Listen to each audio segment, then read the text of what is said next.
আসসালামু আলাইকুম। নতুন একটি ভিডিওতে আপনাদেরকে স্বাগতম। তো অনেক সময় দেখা যায় যে কোনো কিছুর গোতা লেগে আমাদের কাপড় এভাবে ছিঁড়ে যায়। তো এই কাপড়টাকে আমরা কিভাবে ঠিক করব সেটাই আপনাদেরকে দেখাবো। নর্মালি তো আমরা সুই সুতা দিয়ে সেলাই করে দিই, তবে আজকে আমি একটু আপনাদের ইউনিকভাবে সেলাই করা দেখাবো। যেখানে এই কাপড়টা ছিঁড়ে যাবে সেখানে সুন্দর একটি ফুল হবে, প্লাস একটা ডিজাইনও হবে, আবার সেলাইটাও ছেঁড়াটাও ঢেকে যাবে।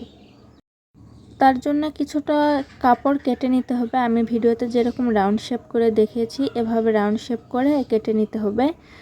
আর তারপরে এই যে আমি দেখতে পাচ্ছেন যে কিছুটা জায়গা ফাঁকা রেখে মিডিলে কলম দিয়ে একটু রাউন্ড করে নিয়েছি।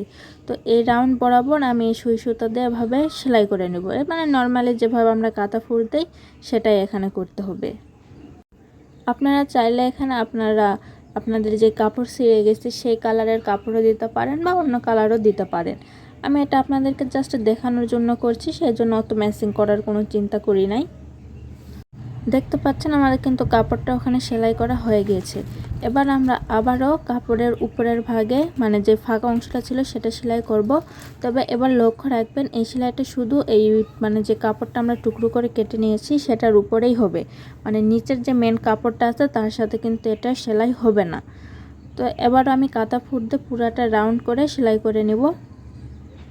আর সেলাই করার সময় অবশ্যই খেয়াল রাখতে হবে সেলাইটা যেন শুধু উপরের কাপড়েই হয়।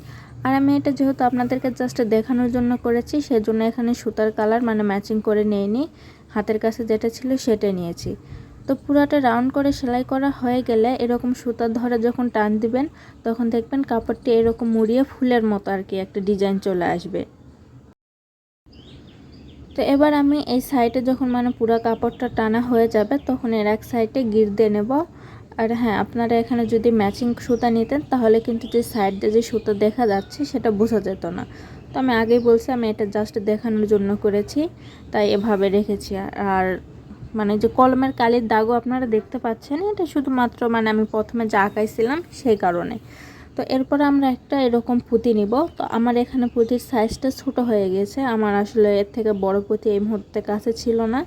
তো এটা দিয়ে এই যে ফাঁকা অংশটুকু দেখা যাচ্ছে সেটা কভার করে নিব।